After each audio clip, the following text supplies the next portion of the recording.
반갑습니다. 오늘 온전한 생각으로 취사하기를 주의하는 마음 공부 시간 돌아왔는데요. 제가 오늘 드리는 말씀이 다 정답은 아니지만 그냥 그런 소태산 대종사님이 내어주신 마음 공부 틀로 연습을 한다 이렇게 생각하시고 함께 공부하셨으면 좋겠습니다.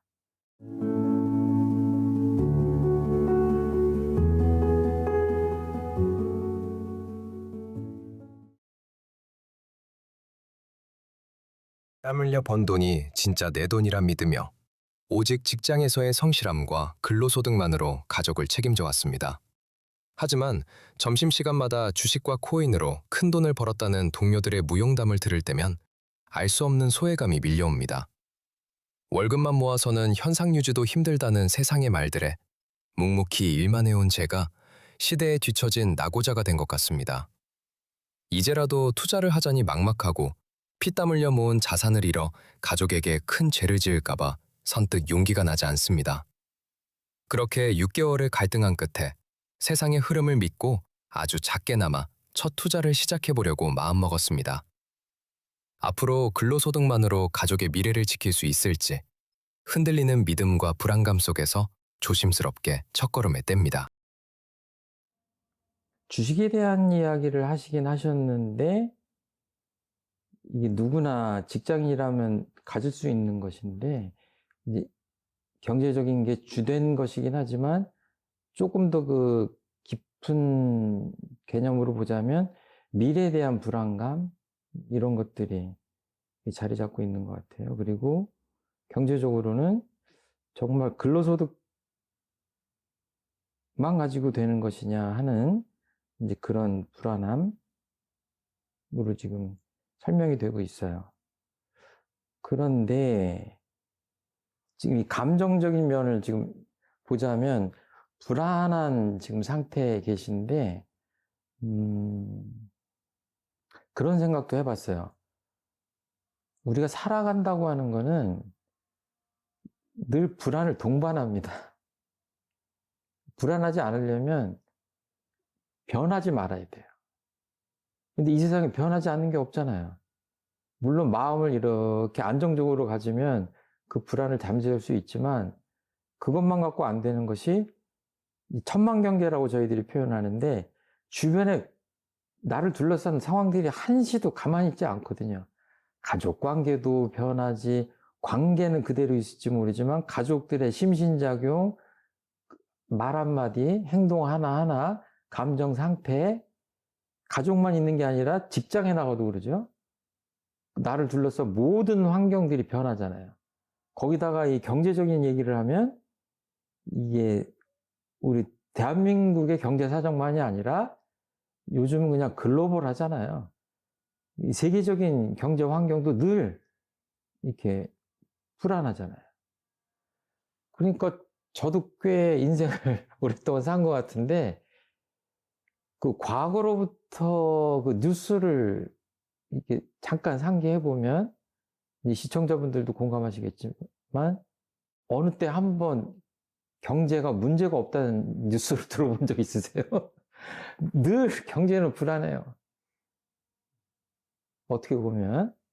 그러니까 그것이 틀렸다는 것이 아니라 그렇게 어떻게 보면은 이 불안이라고 하는 것들을 뭐랄까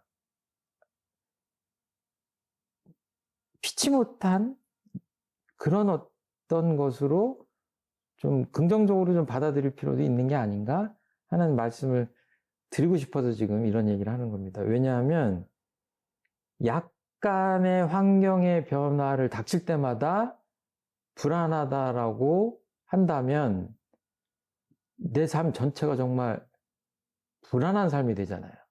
근데 그게 아니라 그냥 변화하고 내가 거기에 능동적으로 좀 대처하고 해야 되겠다 이렇게 좀 긍정적으로 적극적으로 생각하면 좋지 않겠냐.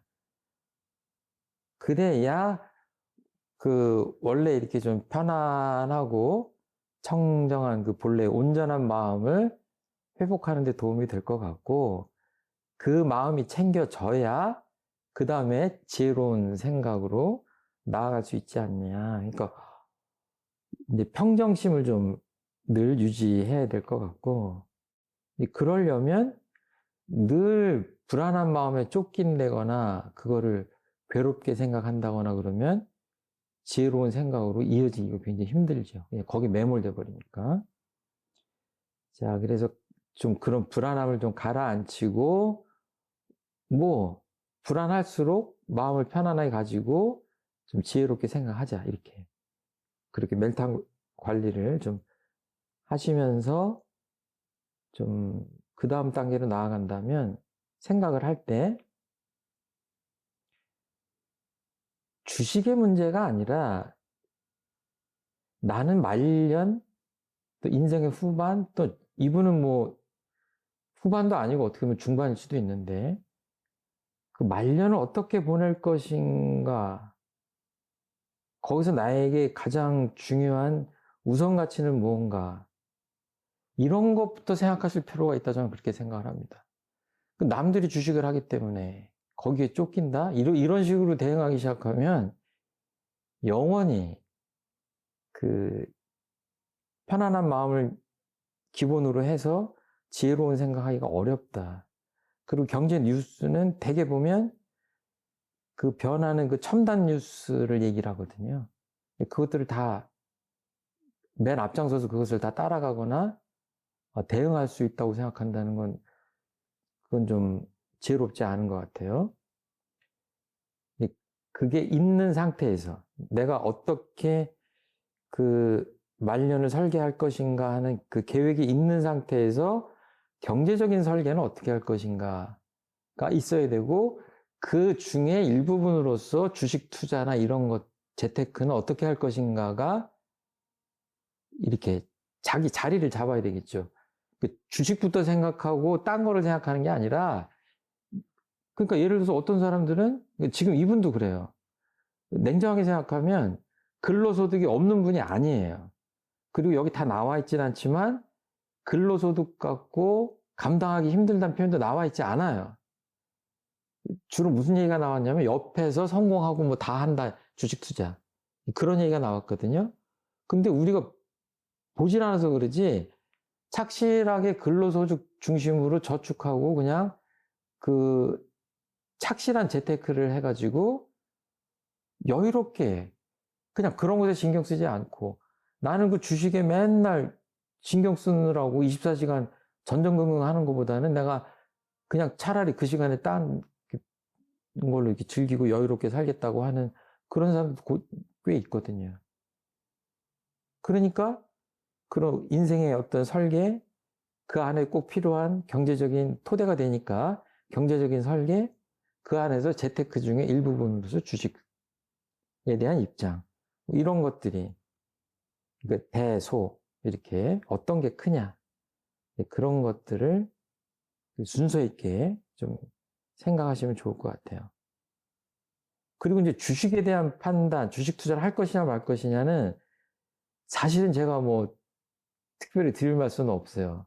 제가 주식을 안 하는 사람이고 모르기 때문에. 근데 그냥 원칙적으로 말씀드린다면, 주변에 성공한 사람이 많아요, 실패한 사람이 많아요.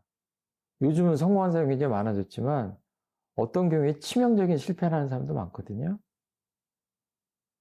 그런데 요즘 그렇기 때문에 주식은 절대 해서는 안 된다고 하는 말은 맞진 않는 것 같아요. 특히 우리 사회가 이 지구촌의 시스템이 거의 자본주의 시스템으로 돌아가잖아요. 그러니까 정말로 이 주식을 열심히 하겠다고 생각하신다면 상당히 체계적인 학습을 선행하셔야 된다. 거기에 자신이 없는 상태에서 트렌드를 쫓아가거나 주변의 몇몇 사람들의 이야기를 듣고 주식 투자를 하고 그런 것에 의존한다고 하면 그건 무책임한 일이 될 수 있다. 그렇게 말씀드릴 수 있어요. 그러니까 어떻게 보면 주식을 합리적으로 투자해서 실패하지 않을 정도의 실력을 가지려면, 제가 표현은 할 수가 없는데 상당히 시간을 투자하고 조금 전문적인 노력을 학습을 해야 되지 않느냐. 저는 그렇게 생각을 합니다. 그래도 오판할 수 있다. 그래서 할까 말까도 정해야 되고 어떻게 얼마나 해야 될까. 많은 분들이 얘기하잖아요. 근데 자산 중에 몇 퍼센트를 이런 식으로 주식에 투자하고 뭐 이렇게 하라고 하잖아요. 그런 것에 대한 입장이 명확하게 되지 않은 상태에서는 좀 유예를 하시는 게 좋지 않겠냐. 그러니까 요약하자면 불안감이 있는데 그 불안감은 어떻게 보면 근거 없는 불안감일 수도 있다. 왜? 그 불안감은 주변에 주식 투자하는 사람들을 내가 굉장히 크게 보기 때문에 비롯된 불안감일 수 있는 거거든요. 그렇잖아요. 근로소득이 상당히 있으신 분 같은데 주변 사람들 때문에 그 불안감이 더 증폭된 듯한 느낌의 사연이에요.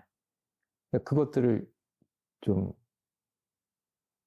주저앉혀야 되고 그 증폭된 거를 좀 바람을 빼야 되는, 차분하게 정견하셔야 되고, 상식적인 거지만 우리 마음 공부는 사실은 자극적이고 눈에 이렇게 귀에 쏙 들어오는 답은 없는 것 같지만 저는 이 마음 공부가 위대하다고 생각하는 것이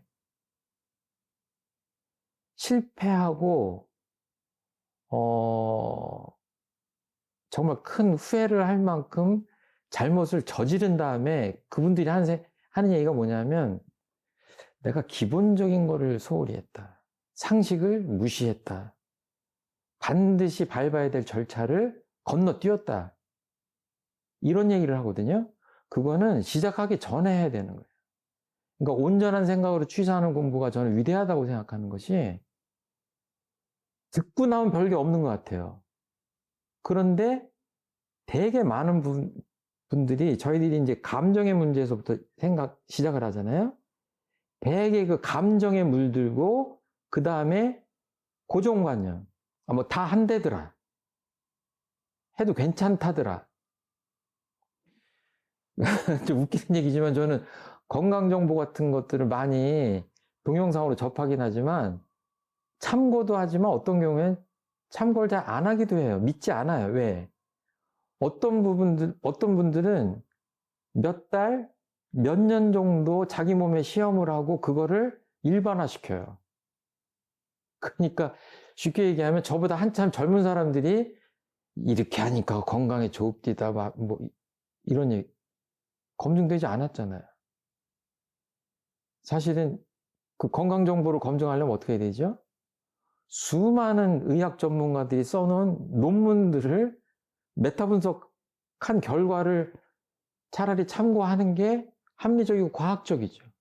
근데 뭐예요? 내 주변에 한 3명 정도만 어떤 그 특별한 효과를 봤다고 그러잖아요? 그 이야기로부터 자유롭기 쉽지 않아요. 그럼 과잉 일반화잖아요. 그럼 예를 들어서 내 주변에 3명이 주식 투자로 고급 승용차를 최근에 뽑았다. 3명이. 마음이 동하죠. 그쵸? 반대도 마찬가지예요. 내 친한 사람이 3명이 쫄딱 망했다. 그럼 내가 어떻게 생각해? 죽어도 주식 투자 하지 말자. 이럴 수 있잖아요. 그쵸? 근데 그것도 뭔가 중도가 안 맞는 거죠. 뭐가 중도냐? 굉장히 이렇게 그냥 과학적이고 상식적이고 합리적인 판단을 하는 게 맞지 않냐 이렇게 생각을 합니다. 그러니까 꼭 이런 것들을 제가 주식 투자 하세요 마세요 하는 것들에 국한해서 듣지 마시고 정말 인생 설계할 때 어떤 게 중요하고 그 중에서 주식 투자를 하고 말고 이런 것들은 몇 퍼센트의 그 어느 정도의 그 포션을 갖는 것인가 이런 것들을 생각하시는 것이 굉장히 기본적이지만 중요하다. 이런 말씀 드리고 싶어요.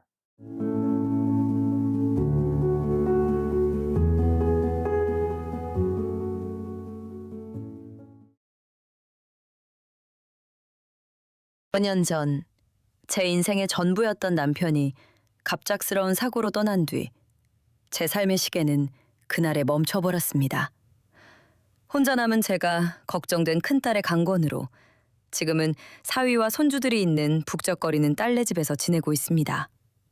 하지만 아이들의 웃음소리가 커질수록 남편과 함께 봤어야 했는데 하는 생각에 가슴이 시리고 밥을 넘기는 일조차 무겁습니다. 사랑하는 가족이 곁에 있어도 결코 채워지지 않는 거대한 공허함과 무력감이 저를 끝없이 짓누릅니다. 이 지독한 슬픔에 완전히 잡아먹히지 않으려고 세상과 연결된 느낌을 찾기 위해 억지로 주식과 뉴스를 들여다보며 몸부림칩니다. 거창한 행복은 바라지도 않습니다. 그저 오늘 하루를 무사히 버텨내고 홀로 남은 나의 삶으로 다시 한 걸음 내디딜 수 있을까요? 이 슬픔이라는 것이 나를 지배하고 있기 때문에 그 슬픔이 없을 수 없지만 좀 종교적인 교리적인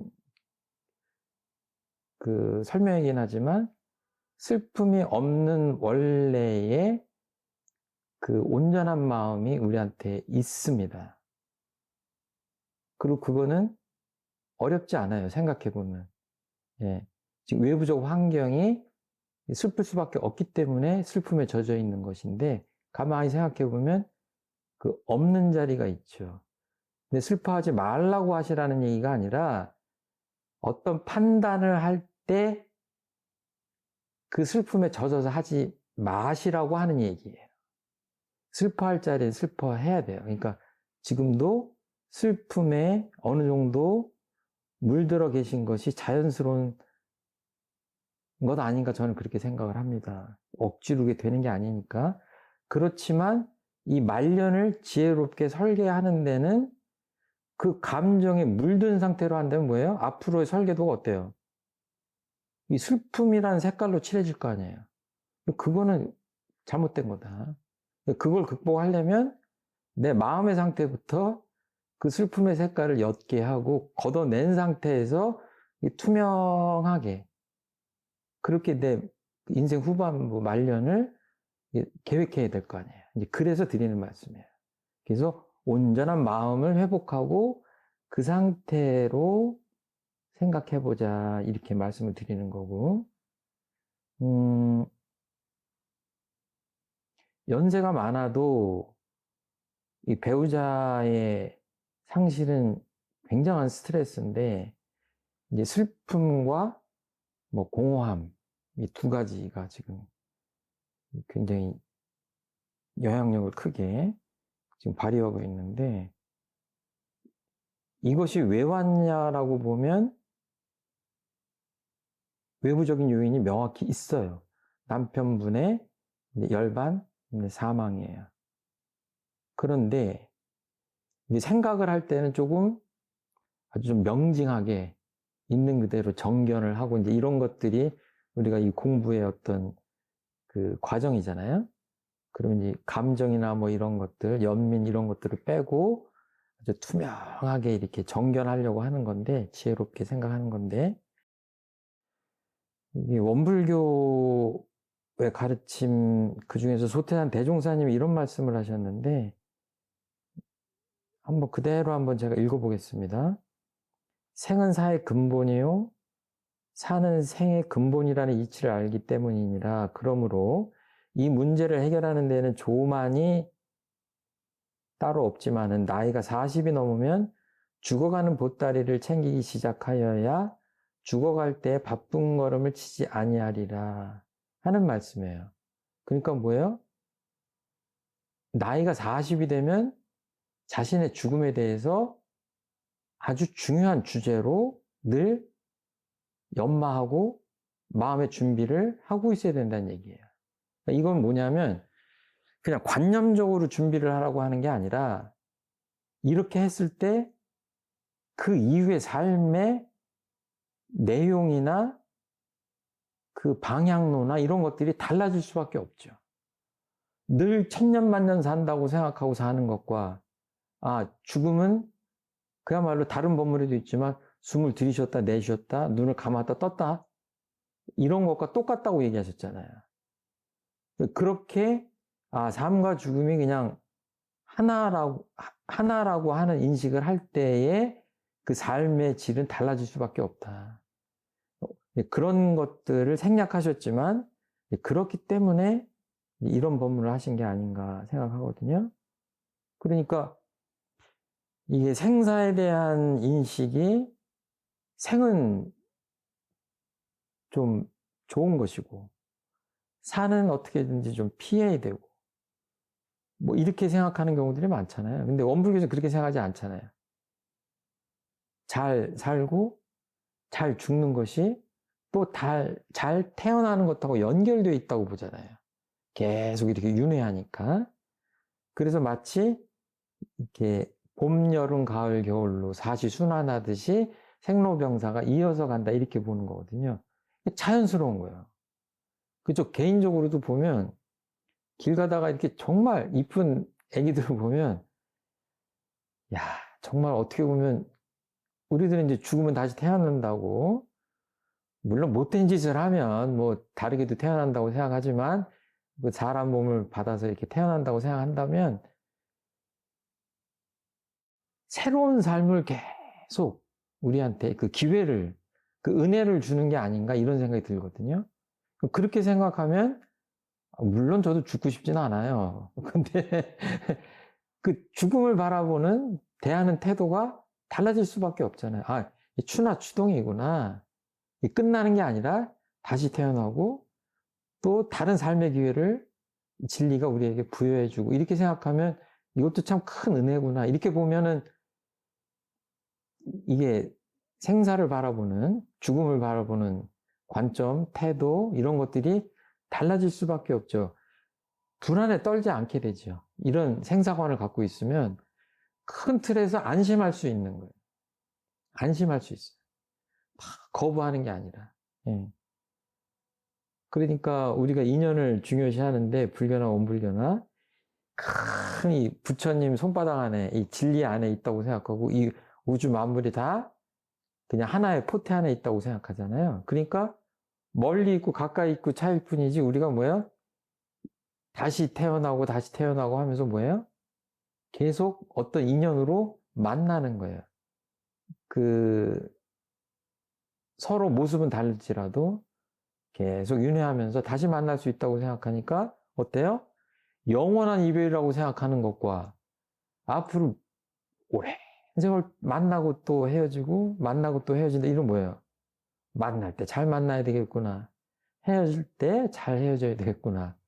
이왕이면 이별도 아름답고 은혜롭게 해야 되겠구나. 이렇게 생각하면 뭐예요? 굉장히 성숙한 삶의 그 태도를 가질 수가 있죠. 그걸 막 공포에 이렇게 떤다든가 이렇게 거부한다거나 그런 게 아니라 편안하게 안심 임명할 수 있지 않을까 이렇게 생각을 해요. 그리고 이제 뭐 취사 어떻게 앞으로 살아갈 것인가 얘기로 이제 이어간다면 뭐 고민을 좀 공허함을 메꾸기 위해서 뭐 주식 투자를 해볼까 그러시는데 제가 다른 사연에서도 말씀드렸지만 그 주식을 하셔서 뭐 하시려고? 그 연세에 하실 여러 가지 일들이 많아요. 주식을 하면 마음이 편안할까요? 이왕 하면 손해보지 않아야 되잖아요. 막 부자라서 하루에 100만 원씩 1000만 원씩 날려도 상관없다고 하시면은 소일거리로 하셔도 되지만 이거는 건전한 취미도 아니고 굉장히 이 마음을 써서 노심초사하면서 해야 되는 거거든요. 이거는 공허함이나 이런 슬픔을 이기기 위한 방법으로는 추천하고 싶지 않은 내용이다. 그리고 이제 원불교 교무로서 드리고 싶은 이야기는 수많은 존재 중에 사람으로서 태어나서 이렇게 살 수 있다는 엄청난 행운이거든요. 그리고 사랑하는 사람들을 내 곁을 떠나는 것도 고통스럽지만 받아들일 수밖에 없는 거예요. 이 원불교에서는 수행이라고 표현을 하는데 이게 자기 인격 완성이거든요. 이 세상에 최령한 사람으로 태어났을 때 내가 정말 그 인간으로서의 도달할 수 있는 수준 높은 차원까지 내가 갈 수 있느냐 없느냐 하는 좀 종교적이지만 이건 사실은 누구나 욕심을 낼 만한 거 아닙니까? 그래서 그런 것들을 좀 도전을 해보면 어떨까? 이제 그렇게 말씀드리고, 그리고 신앙적으로 보면 그 은혜의 윤리를 제가 가끔 말씀드리는데, 이 세상에는 이렇게 가면 오는 이치가 있거든요. 그 인과라고 하는데, 우리가 베풀면 더 받는 이치가 있어요. 근데 뭐예요? 말년에 만약에 세상을 위해서 베푼다 그러면 뭐예요? 우리 후손들, 미래 세대를 위해서도 좋은 일이지만, 이제 종교적인 이제 믿음이 전제된 얘기지만, 내가 다음 생에 태어나고, 다시 태어나고 할 때마다 뭐예요? 그 은혜 베풀었던 것들의 영향을 내가 그 선한 영향을 받는 거죠. 복스러운 환경에서 태어나고 더 훌륭한 인격을 가지고 태어날 수도 있고, 그러니까 이 수행과 신앙, 이 보온을 하고 은혜를 베풀고 복을 짓고 주변 사람들 도와주고 이런 선행을 하고 이런 것들은 이게 종교적인 어떤 가르침만이 아니라 굉장히 가치로운 것 아니냐. 이런 것들을 오히려 더 유념하시면 그 말년을 설계하시는데 훨씬 좋지 않을까, 그런 말씀을 드립니다. 그렇게 해서 주식 투자보다는 은혜 충만한 그 하루하루를 보내셨으면 좋겠다 하는 말씀 드립니다. 감사합니다.